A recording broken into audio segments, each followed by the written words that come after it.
Hang in there. That's Smylie Kaufman for 61. Wow. I'm Smylie Kaufman, and this is The Smylie Show. Welcome back to The Smylie Show. If it sounds like I'm straining between my full decibel and somewhere that's around a golf whisper, it's because right behind me in fading daylight, the closing ceremonies of the 50th Walker Cup at Cypress Point are currently happening. The Americans got it done after shaky opening to Saturday. They came through in a big way in singles on both Saturday and Sunday to win.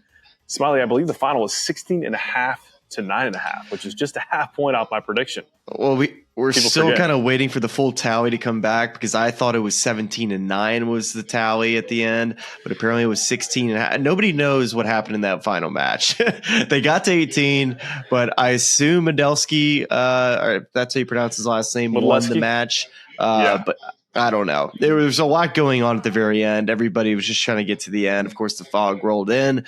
But if you give me extra golf and extra Cypress Point coverage, I'm not going to complain about it.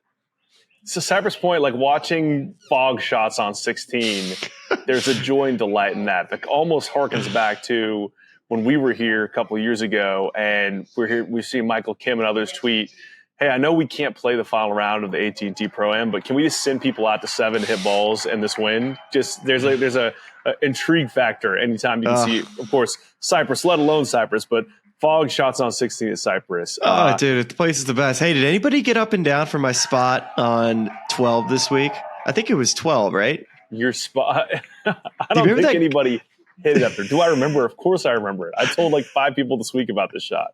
He's like, you see that way over there about 60 yards right? Yeah, SK got up and down from there.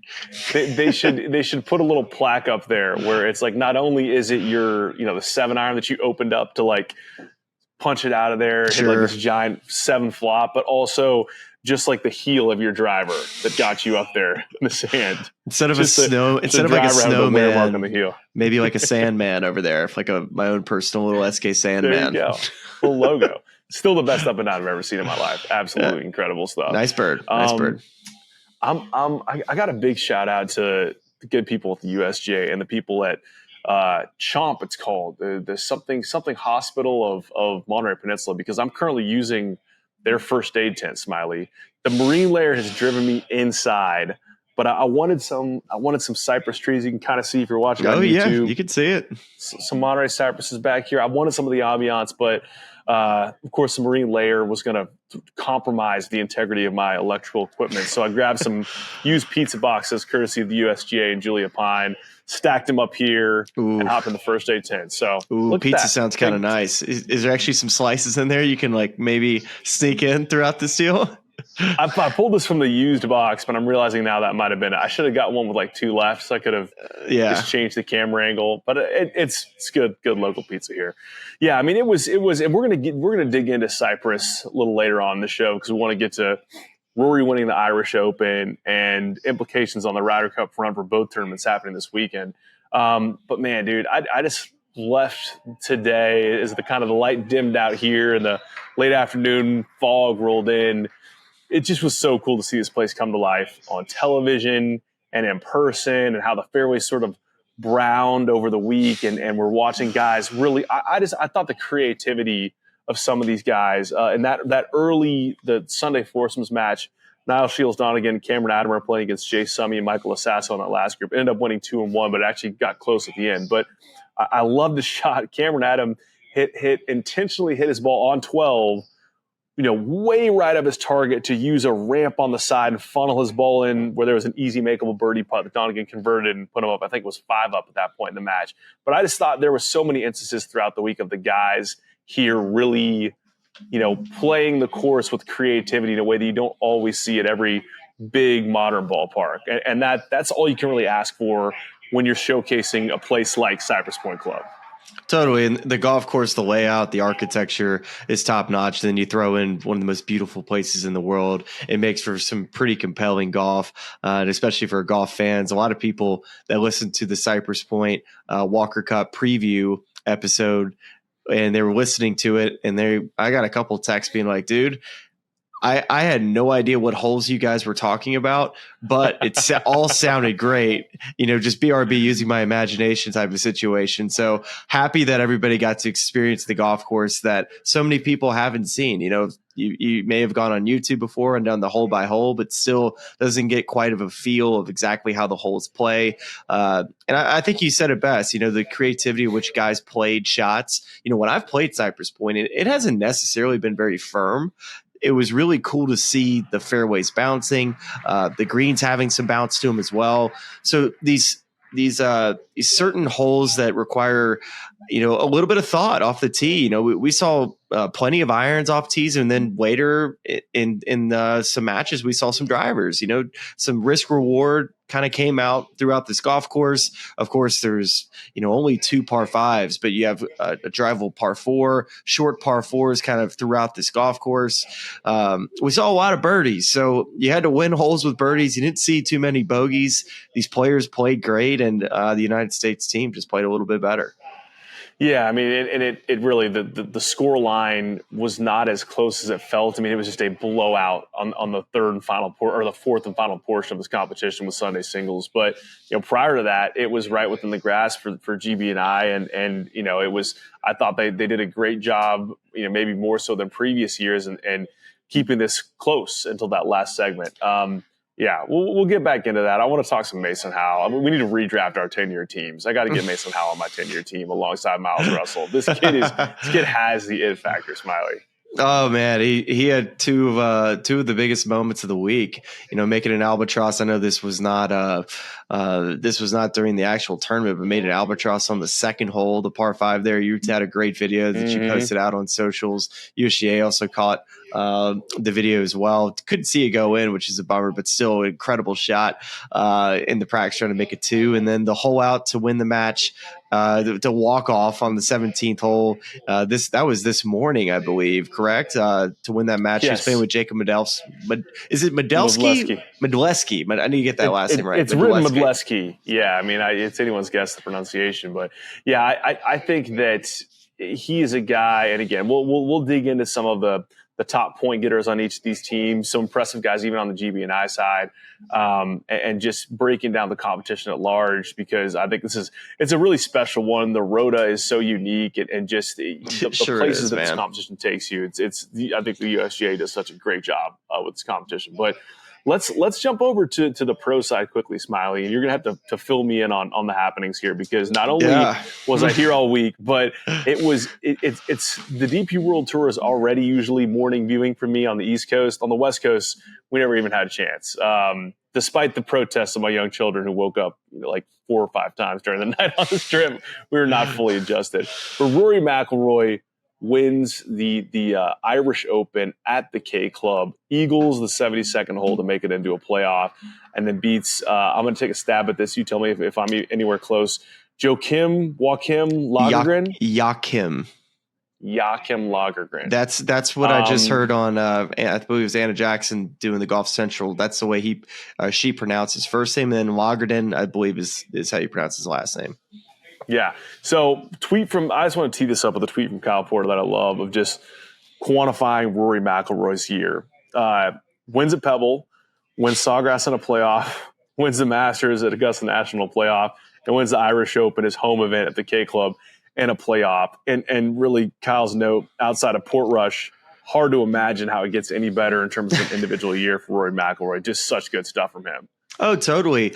It's, it's kind of wild to me. You just go through that incredible list of venues that he's won at. And then, of course, throwing the Irish Open to be the 4th. It is hard to believe that he has not won since April. And we talk about this incredible year that he's had, but it would have been a bit lackluster to see him not win again in 2025 after such an incredible hot start. But he credits a little bit too, listening to some of the interviews after the round, about how getting into contention late last fall at Wentworth and the Irish Open, and the Irish Open last year was at Royal County Downs. I think a lot of people are a little let down this year to turn on the K Club. Not quite as, I mean, K Club's good and all, but it's no Royal County Down.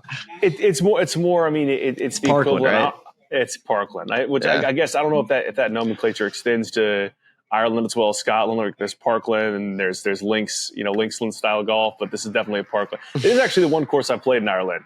It's a great time. It's just not Royal County Down. It's not Royal County Down. Not many courses are, right? And there is something there. It's funny, right, with Rory, where he's had these near misses at places where, as cathedrals of golf, you want him to win so bad. You want him to win the Open Championship at St Andrews in 22, last year at Royal County Down, and then he still comes up with it down the road. But it would have been so cool to see him win there last year. Oh, 100%. And I guess what I was getting at is that his experiences last year getting into contention and just how he's able to manage his game and his mind on late on Sundays, just give himself an opportunity to win golf tournaments. He does it so often just with how well he plays.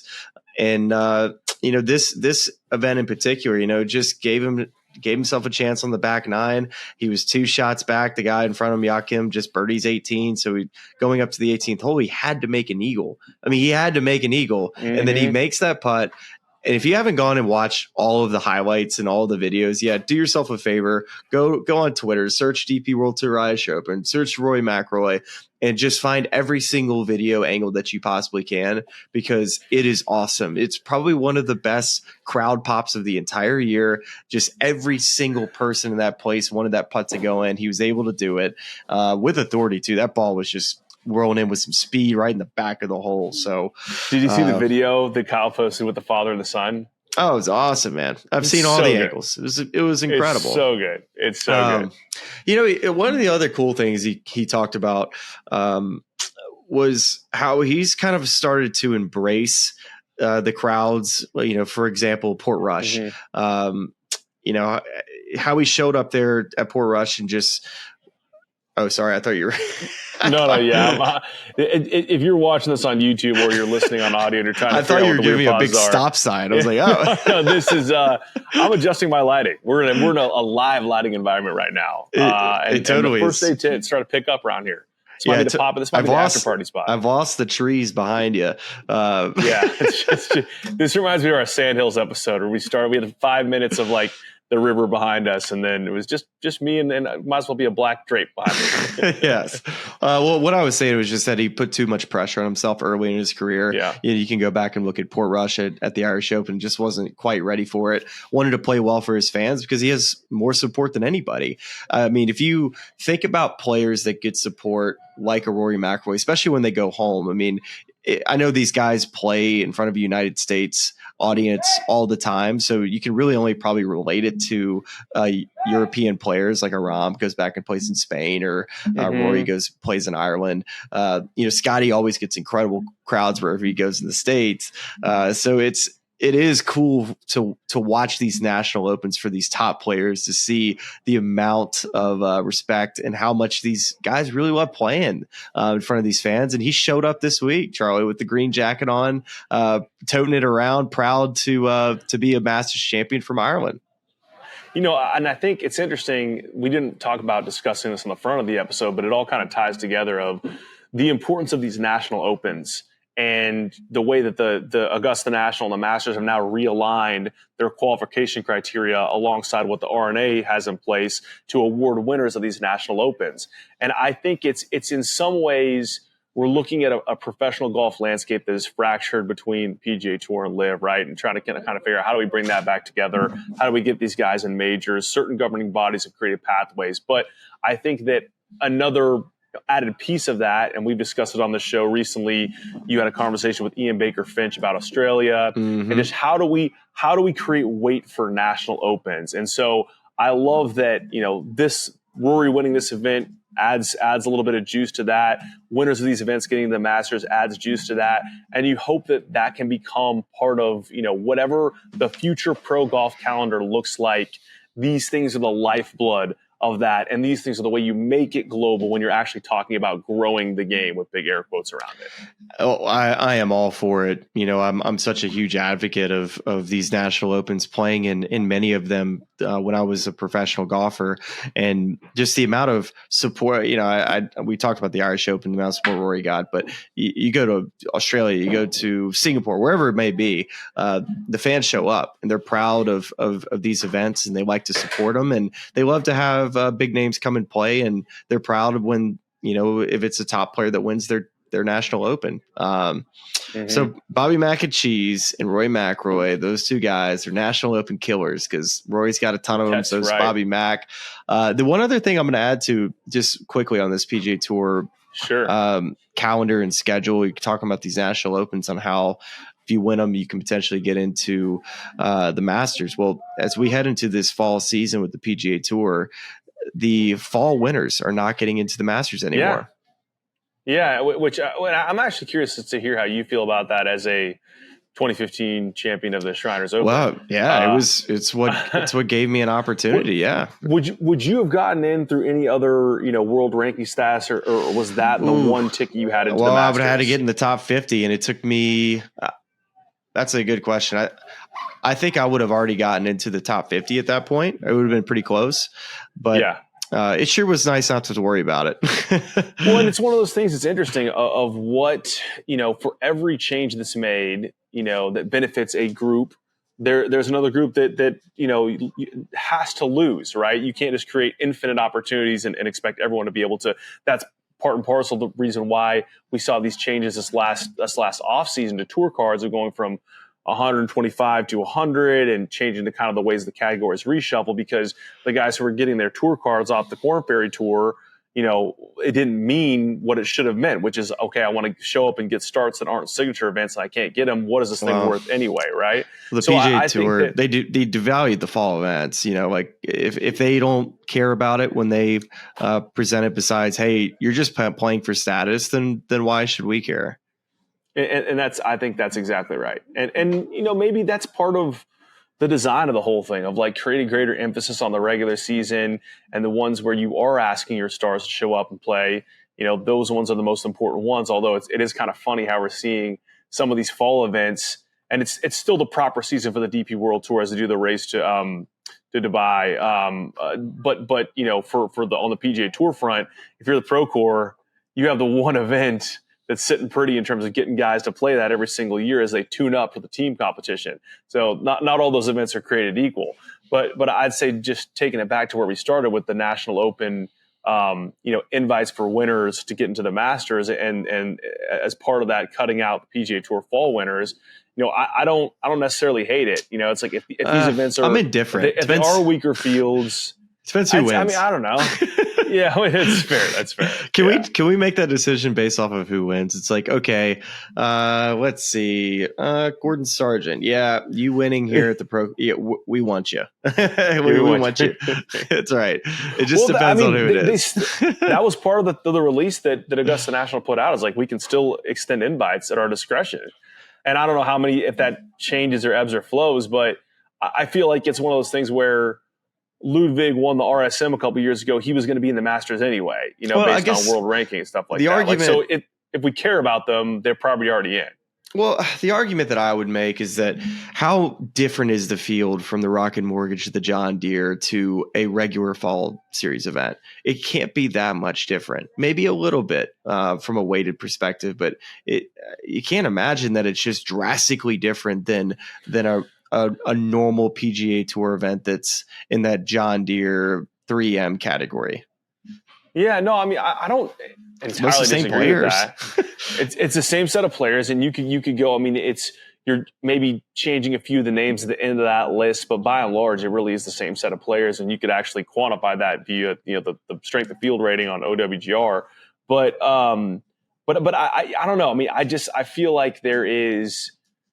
We are devaluing the fall events, and I'd rather. We talked about this on the show too. It's like, I'd rather find a better way to sell the fall events and the non-platinum tour events as, the thing that there's a section of golf fandom that clamors for. Like, it's the reason why Monday Q Info is such a thing, and why people kind of found this sort of this. I'm not going to call it like niche. It's a large following, but just there's an interest in underdog stories or up and comers that people find that outside of all the elites that sell all the tickets, get butts and seats, things like that, that if you correctly branded the pipelines and sold us the fall as something that was cool and unique and this is why we're supposed to care about it, and sold these other off events as well that aren't signature events in the same way, I think the fan would find that more honest, and just more consumable than and I get these last couple of years have been transitional. You're trying to kind of figure out what the branding is. Now you have a new CEO that's going to change it again, but that's kind of how I think about a lot of these things that just don't have a great identity, Totally. And this is, I'd like to keep most of this conversation today for this podcast. I think a lot of people are, for the most part, like, hey, let's talk Rory, let's talk Walker Cup. So we don't want to bore you to death here talking about too much of this stuff, but it needed to be brought up because that when we talk about the Irish Open, we talk about the Procore coming up and just the fall in itself, it definitely was worth like briefly talking about, but I don't want to get into too heated of a discussion on all this because it really is a very debatable topic, if you will. We have our rabbit hole, Smylie, and they're well worn. It's like once someone starts dangling a carrot over one of our like signature rabbit holes, it's hard to like shy away from that. We just have to take the opportunity. You're not wrong, I almost ate the carrot on the next, but I think where we initially was the Irish Open. And just to kind of wrap up on the Irish Open, Rory wasn't the only Ryder Cupper that played. Shane Lowry also played, made the cut, shot 7 under par. So a pretty decent week there for Shane. Tyrrell Hatton played, shot 2 under. So not the strongest of starts for Tyrrell. One notable name I want to bring up to you, Charlie, that you may have missed. Brooks Koepka played, missed the cut. And missed the cut hard, like closer to the DFL. I think he shot 80 on Friday is what I think I end up reading. But just a shocking season for Brooks. I know that's not what we're here to talk about today, but just has to be brought up. Yes, you saw that as well. And I think that, maybe that's another one of our off-season storylines to unpack is, a lot of people had written Brooks off after the whole knee injury situation and felt like he'd gone to live because that was a safe option, not knowing how he was going to get healthy again. And then he got healthy again in a big way, came back, won a major. That's it. It's a pretty good stamp on I'm healthy again. Yeah. And then now on the back end, where are we at with him now at this point in his career? Something for us to kind of to delve into. You mentioned a strong field, obviously, for the Irish Open. And that's a perfect segue, Smylie, into a little. We're just going to keep updating, as we've told you, on the Ryder Cup throughout this month. And we're going to do it with the help of our friends at Johnny Walker. Smylie, the Spirit of the Cup Tour is brought to you by Johnny Walker. And here I've distilled a lot of messaging information. This basically just sounds like a giant Ryder Cup party in New York City with golf activities, which boiled down that way is exactly where I want to be. And you've got is that the blue label right there in your hand? The little JW. Oh. I cannot wait to get home and have a sip of that once I'm back from the West Coast. Yes. Yeah, it is. This party is on the streets around New York City from Wednesday, September 24th to Sunday, September 28th. So you can play golf activities and you can get these little cool cocktail kits. It's open to the public. You can chip your way to glory while sipping signature Johnny Walker cocktails. And also, Smylie, there is merch out now, which is music to my ears as a merch hound. A capsule with Devereaux featuring polos, hats, T-shirts, cardigans, and a crossbody bag.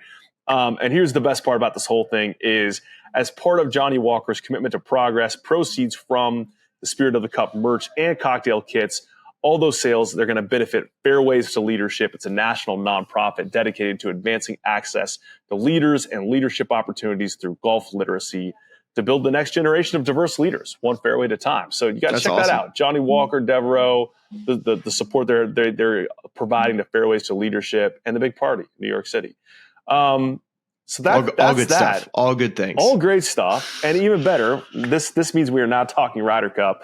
And specifically this week, we're talking about the two events, one on the PGA Tour, one on the DP World Tour, that have stacked fields in the fall. And I just want to start there before we dig into the fields, is I love this trend so much of like making these events. We were debating this on the last show as to whether the European team would travel all the way over there and then come all the way back. And here they are doing it. I think this is one of the coolest things to give fall events some juice on a yearly basis. Why don't you give us just a general outline of the lineups that are showing up to these two events? Yeah, I mean, it boils down very simply. Every European player except for Sepp Straka is going to be teeing it up in the BMW PGA Championship this week. And every American player except for Xander Schauffele and Bryson DeChambeau is going to be teeing it up in Napa for the Procore Championship. So that's about as good as it gets if you're trying to see these guys tune up for a Ryder Cup. So Bryson was on property yesterday at Cypress Point, watching a little bit of the Walker Cup. So do you want to take a guess where he was?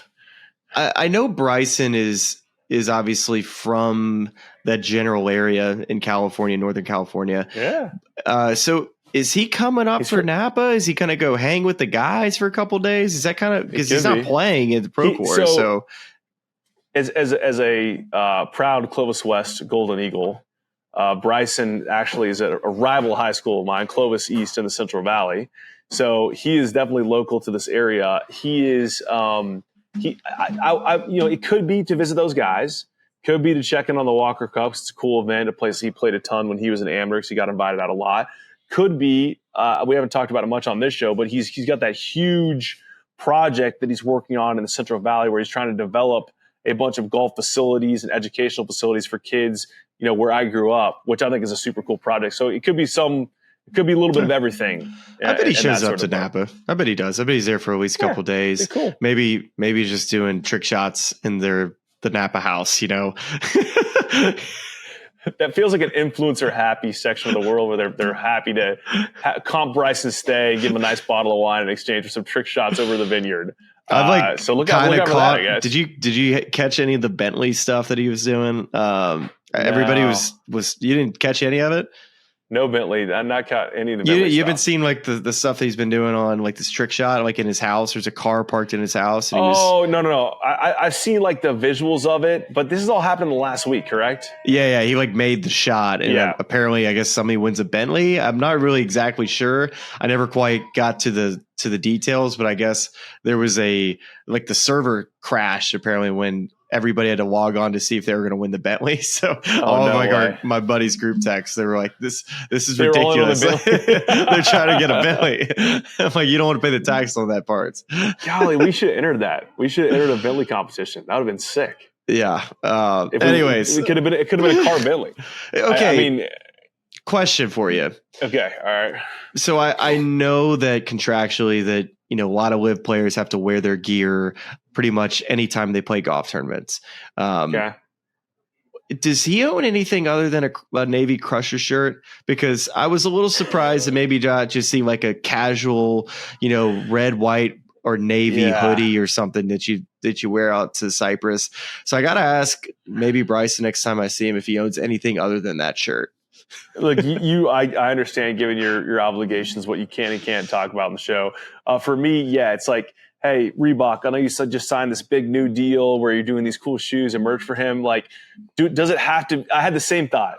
Could it have been something that was a more subtle Reebok hoodie, something of that nature, where that was very much like I'm like Steve Jobs and I only have a bunch of black shirts in my wardrobe, or Mark Zuckerberg. It's just a closet full of Navy Crushers polos, and that's it. I seriously don't know if I've seen him in a shirt other than a Navy Crusher shirt.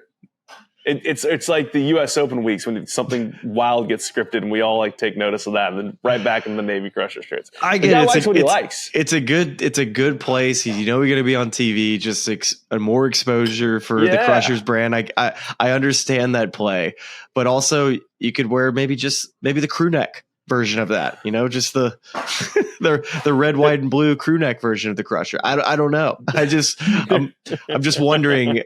Was that the time and place to get full golf outfit mode to go watch guys play golf? You're saying we need to expand the Crushers range, the Crushers capsule. This is very topic. This is very topical in a segment that is talking about Johnny Walker. I feel like it needs to be talked about. The capsule needs to be stretched a little bit further, is what you're telling me. Yeah, no, I thought that was quite funny. It was cool to see him here, though. I mean, I think 100%. Yeah, love it. Well, and so even without him playing this week, I mean, what are you, BMW and Procore, like, what are the storylines for you where, I guess storyline one is, does Bryson just pop up unannounced with sunglasses on? with a sipping a glass of red while following around Justin Thomas, something like that. But what is storyline 2 in each of these places where you're trying to say, these are guys I would really like to see if they're continuing to do something they've done really well, maybe like a Cameron Young continuing to putt well, or they're working on something that I felt like needed some shoring up at the end of the season. Well, my first storyline is Xander Schauffele not playing. That was a player I was kind of looking forward to seeing compete, because he did make the Tour Championship, as everybody recalls. So he's even further away from his last start when he shows up to the Ryder Cup. It's going to be a full month before Xander plays a competitive round again. Maybe there's a prior commitment. Doubt that you'll see him play the week before, knowing I don't even know what the week after Napa is. Is it Jackson? I don't think he's shown up in Jackson the week before. So that's a bit of a surprise, Charlie, not to see Xander playing. Clearly, he's going to have question marks heading into the Ryder Cup. And I think figuring out who that number 2 guy is going to be, Bryson, of course, is that guy that you would think, but he's another player that's not going to have any starts before. So who knows how rusty he might be to start the Ryder Cup. So, I think I don't think if one of these guys goes out and wins Napa, it doesn't mean like he's going to go play well at the Ryder Cup. It's just, it would be nice to see that all the players from both sides, I would love to see them all for the most part be playing on the weekend. And I think if anything, just if you see a majority of the team missing the cut, that would be the only thing to monitor is if one side has guys not making the weekend, or, half the team doesn't make the weekend. That would be a storyline I'm going to be following. Yeah, if Sanders shows up next week at the Country Club of Jackson, it's because someone got him a tee time, because that event does not happen until after the Ryder Cup. So this was his last chance. Gotcha. It was his last chance to tune Is there up. not? So there's not a tournament next after Napa? No. Yeah, nothing between then and the Ryder Cup. It's interesting. I mean, I would have thought, and only Xander knows as to what the thing is that's going to make him feel the best about the state of his game, given that he did have an off year and he didn't make it to the place, East Lake, that's been happy hunting for him for a number of years now. And so that's it. Just maybe he feels like he wants to go grind on a certain aspect of his short game or swing or whatever else, and get prepped that way. But it's curious. And I wonder, and even on the European side, I think they have both Luke Donald and 2 assistants playing. I think Francesco or Eduardo Molinari. Yeah, you said it was Francesco and Alex Noren. Yeah, Keegan's not playing, and Gary Woodland is playing. Kiz is not playing. Webb Simpson's not playing. So that just kind of monitoring that, but the entire team is going to be over at the United States side. So it's going to be a good week for them to. Just kind of get ready for Ryder Cup, because I'm sure there's going to be a lot of conversations about the golf course, the week, the events, just kind of getting their minds right for what to expect on how to prepare the week after Napa, and then showing up to New York early in the week with Ryder Cup and winning the Ryder Cup on their mind. Yeah, without a doubt. So all interesting things to pay attention to, and I seeing how they group some of these guys together. I know at the BMW, I guess Rome was 2 years ago now. The pods were, a lot of the guys we saw in those groupings ended up playing together. Yeah. So just seeing kind of, those are always early nice tells. That's a good We're sitting call. here next week. I'm most interested to see who JJ gets paired with. I have this intuition that I feel like him and Morikawa somehow are going to get paired up in all of this. So I'd be interested to see if those 2 get paired together at Napa. So that would be 2 guys, really those 2 guys, Morikawa, and then throw in JT, because I still have no idea who JT is going to play with. Yeah, it's going to be very interesting, Smylie. But we'll have more data to kind of break down after this next week. It's getting late here at Cypress, and we've got probably, another 10 to 15 minutes in the show. Do you want to do some Walker Cup breakdown before we head on out? Let's do it, buddy. Let's do it. Let's do it. Where should we begin? What's the best place for me to start? Kind of running through the vibes today, or guys that I like this week. How about this? Let's do leading point getters this week to get going. So we had on the American side, Jackson Koiven and Jay Summey both earned 3 points playing on 4 sessions. And then Mason Howell was your 3rd leading point getter, 2.5 points in only 3 sessions. And then on the GB&I side, Connor Graham 2.5 points, was the leading point getter out of 4 sessions, plays at Texas Tech. This is a guy you might remember was the youngest to ever play in the Walker Cup on the GB&I side at St. Andrews in 2023, now 18. And then Luke Poulter and Charlie Forster both earned 2 points apiece. Poulter, of course, plays for Florida, and Charlie plays for Long Beach State University. So, it's kind of interesting to I think part of this we talked about on the front end was which one of these guys or which group of these guys are we putting a pin in and coming back 2 years down the road who sees become a superstar. And for me, Mason Howell's got the X factor, man. I mean, I know we kind of opened up a little bit on this, but I think he has everything it takes to become a star. Yeah, so I would say that Jackson Koiven was my MVP, but I hear you on Mason Howell. I love what he brings to the game. He brings just an athletic dude. When you look at the guy, he's tall, hits it a long way, has moxie about him, just seems way more mature than what his age is. Seems like he's been in college for a couple of years. He's not even there yet. So I'm with you on Mason Howell, but Jackson Koiven he's the leader of this team. He's the player that they all look up to as far as being the guy to go out first in every one of these matches. Already got his PGA Tour card through the accelerated program. Won all the awards his freshman year, and what he was able to do this week was pretty impressive. I was not surprised at what he did, but from all the pros I talked to about Jackson Koiven and just word around the street from the caddies and other players is that this kid is a real deal. He's good enough to obviously, what you've seen in his last 3 PGA Tour starts, finishing in the top 20, top 25, pretty much every single time.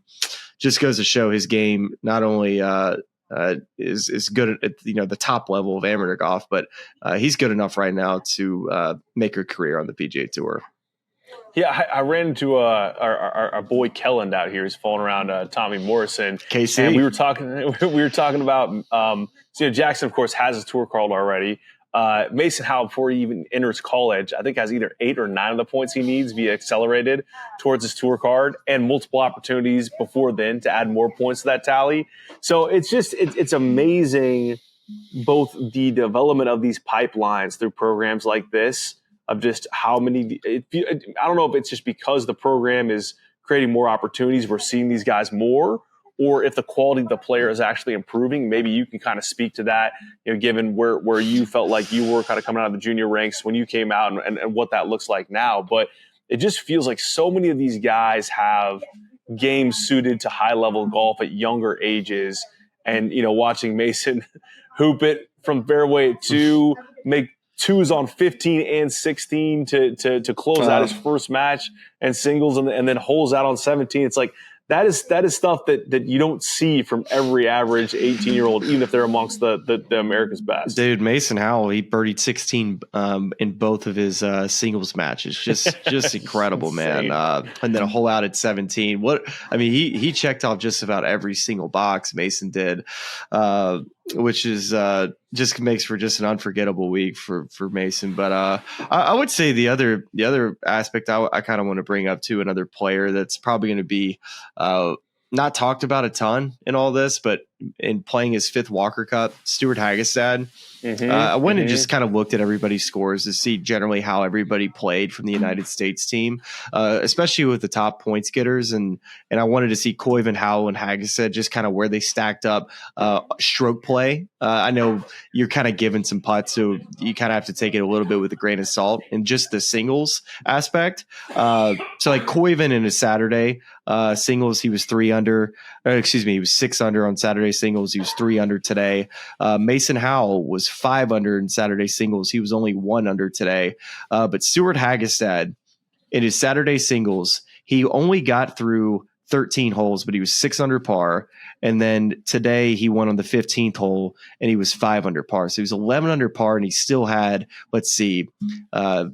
8 holes of golf left to play. So just nobody was beating Stuart Hagestad in singles this week, apparently, because that is some incredible golf. So probably an MVP especially with all the experience that he has in this. When you have a mid-am that can play to that level, because you have to have one mid-am play in the Walker Cup on each spot, and you have somebody like him, it's like this guy's obviously good enough to play pro golf, and And luckily for the United States team, for the Walker Cup standpoint, he's their ace in the hole. Yeah, I mean, he's been so solid. And it's a guy like that is, that can bring not only experience, but experience and results. Just his record, I think 7-1 now and singles, which is amongst the greats in the history of the competition. I mean, it's truly crazy stuff. Nathan Smith's actually a good example. The captain for this United States Walker Cup team. He won 5 mid-ams. It's probably the best comparison in the modern age of mid-am golf of the best mid-am players to play the game that have at least been in our generation. Yeah, I just think, and to me, it was really cool to see a place like this come to life. I know we talked about this off the top of the show, but just bringing it back, and I don't know if there's other parts of this you want to expand on, or of drone shots you saw this week, or just visuals of this is, and there was a little bit of a kerfluffle earlier today when there's an exception taken to a putt that wasn't given, and just the reactions were pretty unilateral from both sides of like, hey, that's not behavior that we're going to tolerate at this type of competition. Can you talk to me about kerfluffle again? Can you run that word back? I've never heard that word before. The word or the situation, just the word. Just both. Actually, yeah. Give me the your a kerfluffle. I'd probably define as like a pillow fight of a skirmish. Just as something that just kind of rub people a little bit the wrong way, but it was, it's not like it's going to make headline news. It might not even make back page news, but there was just a little something that happened that was, something that you might see, for example, in a month at Bethpage Black for the Ryder Cup, and the fans would love it, and they'd be hyped up for it. The response this got was not maybe what was expected, given the situation. And I think that look, some people are going to listen to me say this, they're going to poo-poo, we like the changing face of golf and the people we're inviting in. And I think that has a time and place too, and I think it's great. But I do love the way that this competition has this level of like sanctity and this amazing rota of courses and these custodians who really treat it with care and make sure its values are upheld. And yeah, it might be a little bit wonky and that the competition is lopsided in some ways and not so in others. It's like, why would you not lump in additional nations to make this thing more competitive? Well, it's because this is how it was started, and this is the tradition, this is the history. And even if the United States of America are gonna, win in singles almost every time, the foursomes format, the all shot format being close gives it some sort of character. So I love that this competition has been run the way it has by the USGA, that it's found clubs like Cypress and Seminole and going to La Hinch next year, and was just at St. Andrews, the old course, like that there are places like that are like, yes, we want to have you here. And in doing so, we're going to expose the world to a golf setting that they don't normally get access to. That is super, super cool. 100%. I got a couple things for you. So you mentioned the venues, and you just talked about where they've been. And I figured we have to tell everybody where they're going. And they wanted to get back on an even calendar. I'm not sure exactly what the reasoning is for that. I know it's COVID, but they just want to get back on an even calendar. Yeah. Okay. Yeah, I think that's what it was down to. They just want to get back on even years. So Walker Cup and USGA, big even guys, not an odd people. Maybe part of it's like to get off of the Ryder Cup schedule, which I don't know if that helps more or less. Just having it be, who knows? We're just guessing at this point. So La Hinch in 26. So people just get your start getting your tickets. All right. So La Hinch in 26, Bannon Dunes in 28. They're going to Prince's Golf Club, which I'm not super familiar with. I believe that's in England somewhere in 2030, 2032 in Oakmont, 34. That venue is not set yet. Chicago Golf Club in 2036. So when we're in our mid 40s, approaching 50, we're going to have to do a little Chi-Town trip. And then in 2044, I believe I read, we're going to Pine Valley. So at that point, 20 years from now, I'm going to be in my early 50s, and probably gonna have to make that one too. Gonna have to go tell Fran, hey, 22 years from now, wherever it is, 2019 years, however it is. I think Charlie and I are gonna have to go to the Pine Valley. we'll play like from the senior to the up tees, and we'll try to break Buddy Marucci's birdie or better at every hole at Pine Valley, or eagle or better at every hole at Pine Valley. Retweet the up tees. It's going to be a sick video. Like, I don't know if it'll be on YouTube now or whatever's in the future. AI. Yeah. What do you got for me? So I had future venues for you. And then the other thing was just generally talking about the format. You brought up how the singles play obviously was the overwhelming deciding factor of this Walker Cup at Cypress Point, with the United States team basically just dominating in every single session. But when you look at just the points and how this format is determined, it is so heavily weighted in singles because the GB&I outscored the USA 5-3. So they did better in the team format. But when you have 8 matches on Saturday singles in the afternoon and then 10 in the afternoon on Sunday, it's tough because the United States side is always going to be a deeper roster, more highly ranked, and yes, it's maybe a home course advantage, or it's you'll have more fans cheering for you, a little bit more momentum. It still shouldn't feel like an overwhelming factor, but in singles play, when it's just 1v1 and it's not an awkward format, it feels like tie kind of goes to the runner when it goes to looking at the United States depth versus the GB&I team, which I think arguably you could say, hey, this thing would be way, way closer if we included the rest of Europe in all this. Then it's like apples to oranges now. It's like way more like the Ryder Cup, where you have the Ludvig Åbergs of the world, right, that come from Sweden, that would be playing in these Walker Cups. But you have to respect the tradition. But at some point, if this thing gets out of hand and United States wins the next 5, what point do you look at the current Walker Cup and think, okay, how do we make this a more competitive deal, almost to where it's similar to the President's Cup, where you feel like they keep it somewhat interesting and close, but never feel like they're going to win. Yeah, I mean, I think, okay, first preference would be the USGA and the PGA of America and the RNA all get together in a boardroom and say, hey, like, we're going to work together on this thing to make it, we're going to call it the Walker Cup, and we're going to retain all the tradition. Well, it's different organizations, right? It's different organizations, that's what I'm saying. PGA and the USGA.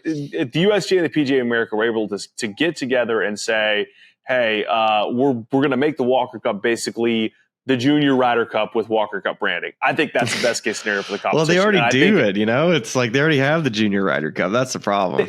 They do, and so they're not going to give up some commercial entity, but I just feel like that it's a product with a rota that people are so intrigued in on a yearly or bi-yearly basis, I guess, that if you added a competitive level there and players that we all can see on the Wagger, and some of whom have won amateur events, and they're playing in majors, so we have familiarity with them. If you added that in, I think the TV ratings would only go up. And there's already been this sort of steady incline, and so that would be my argument there. But I also say that I understand why it's split. So then it's like let's just keep the competition as is.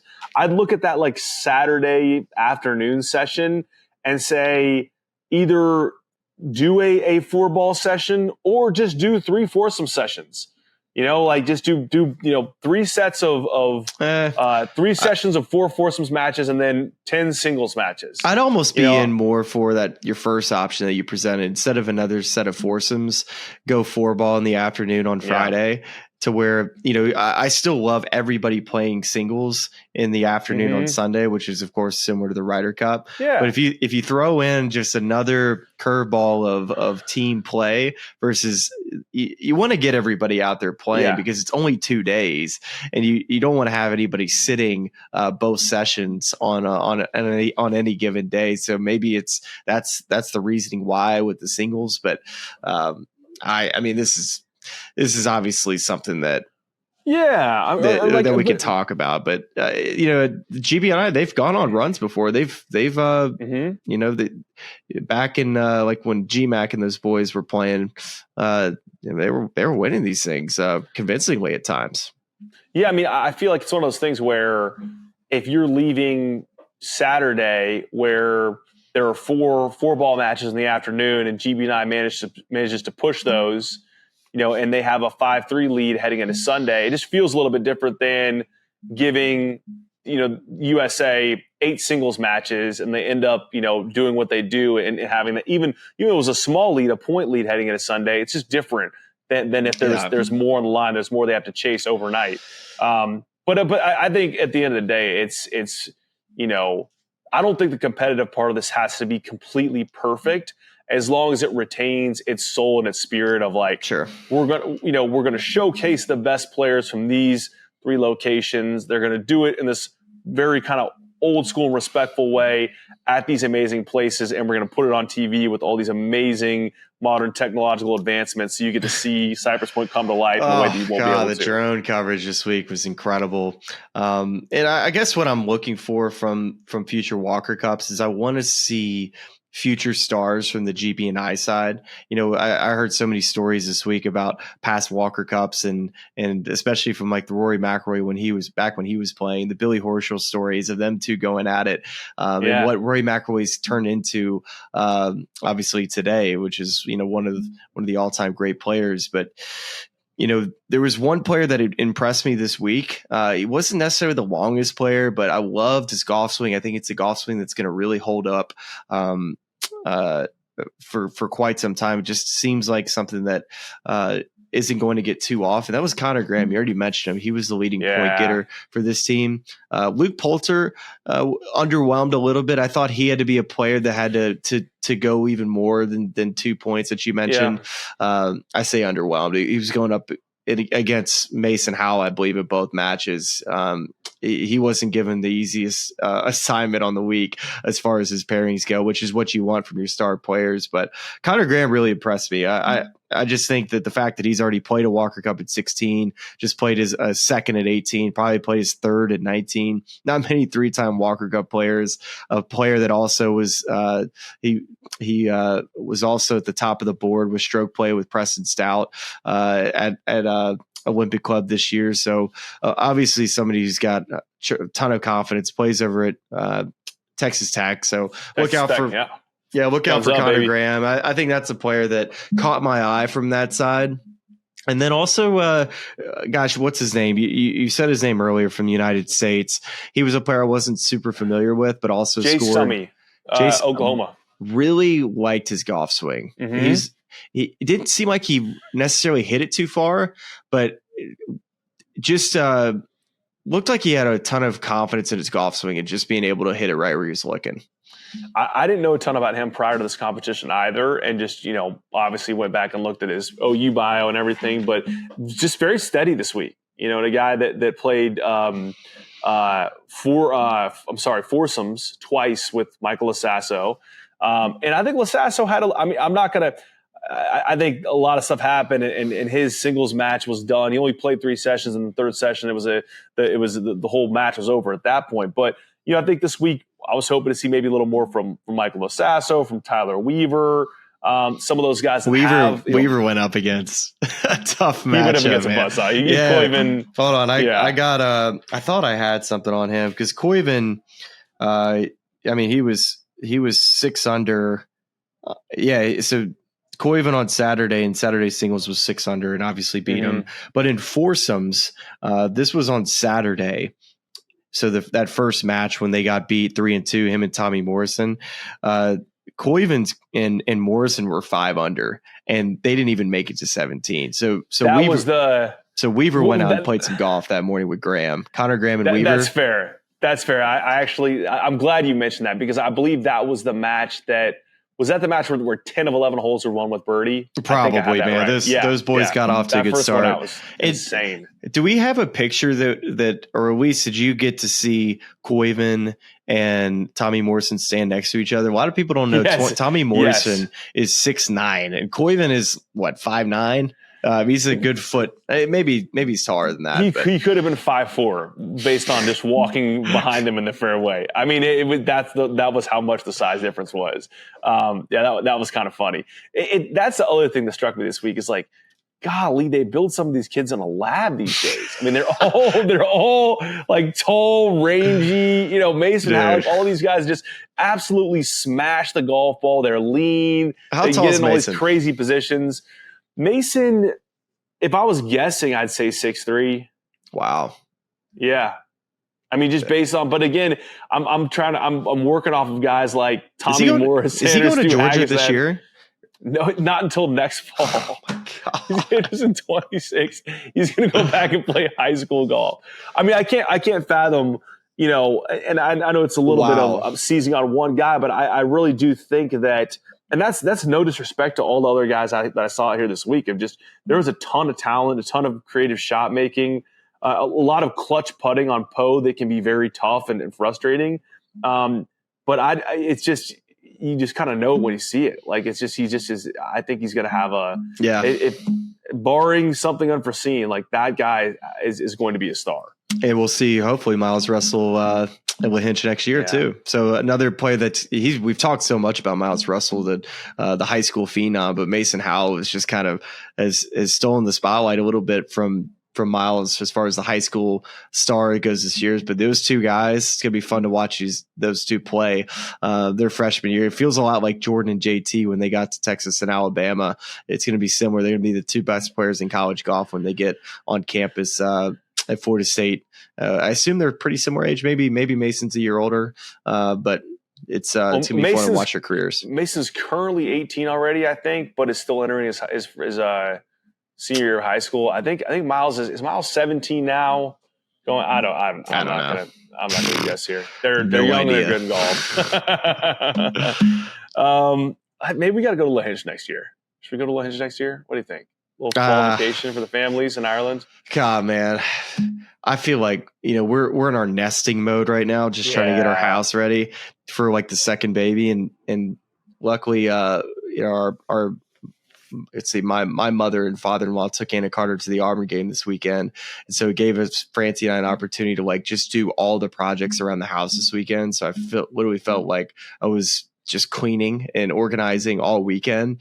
And when I think about, just going places like Ireland, I'm like, gosh, I literally just cleaned all day. And then Anna Carter shows back up at home. And then she's just a tornado that rips through the house. And I love her to death. But she got home and immediately went to her princess drawer to get a princess outfit. And she went through every single one until she found the one at the bottom that she wanted to wear. And I'm just like, God, we literally had this place like exactly the way we wanted it. And then it's just mad toddlers, man.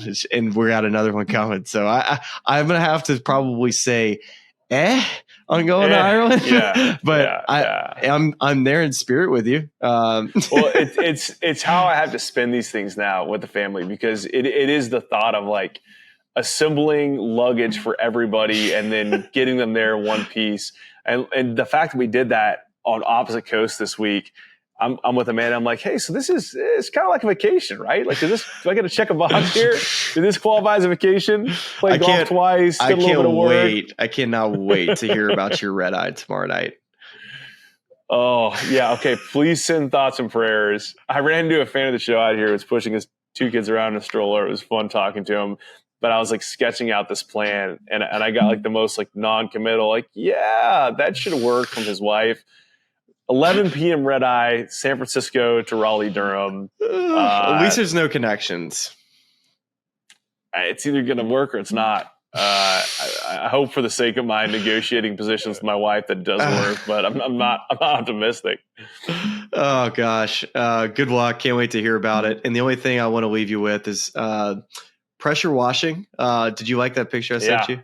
Great pick. What were you pressure washing that you ended up looking like a chocolate chip cookie?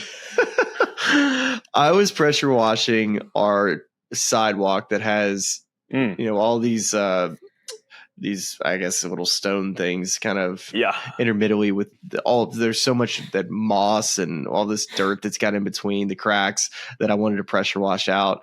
And it took me probably like an hour and a half. Like I can't feel my forearms from holding the pressure washer the entire time, but if I wasn't wearing sunglasses, I think I would have lost my vision because this mud was coming, Mach 7 at my eyes, and they're all like, Anna Carter came outside and she was literally scared to death because I was covered in dirt. But the end product was incredible. Did I send you the picture of what it came out? I only got the mud pick, but I hear this feels like it's a stage. It feels like this is a stage of many of my peers' lives is the pressure washer acquisition. And everyone gives it rave reviews. Like, it's very cathartic. I just texted you, so please take a peek before we get done. Because I need your take on how satisfying this entire. It's not cobblestone. It's just, I don't know what it is. Not a stone expert here. I'm waiting for this to come through. I mean, I trust that it's top tier. Real quick, did North Carolina win? I didn't have a chance to look. Yeah, we really convincing win over Charlotte. It was like 20-3. La Tech. I mean, we made them out to be 2003 USC. I mean, we were just as bad. Clemson played terrible too. Score? Yeah, Clemson. Did Clemson end up winning? I think we won by like 20. It was not good. We played La Tech. It was a really, really a gross game. 20-3 for the Heels. And did you say did y'all cover? Because we were talking about that line. I think the readjusted line, North Carolina covered, but the original line for the week prior. The original line was like 20-21. The guy that bought in at week 0 is like, I'm going to get in on this 20 and a half. they don't cover. I don't have service out here. It's not. I'll send it to you later. We're at home to Richmond next week, so. Okay. Let's hope we cover that one, because that'd be bad. It'd be bad if we don't. This has been a lot of fun. It's been great to be out here, boots on the ground. Missed you out here this week, Smylie, but Cypress, man, great week. Appreciate y'all watching and listening, consuming all the content, and got some fun guests that we're hoping to have in the feed this week as we march towards the Ryder Cup. So we'll talk to you right back here very soon. See you. I listen to this podcast. It's really cool, and all of our local fans and subscribers, but make sure you like and subscribe. It's cool to see what you guys are doing. I know golf fans appreciate it, but we do too, so please keep it up. For all the good people at YouTube, like and subscribe. You guys have some good takes, so I'm happy to come on and shoot the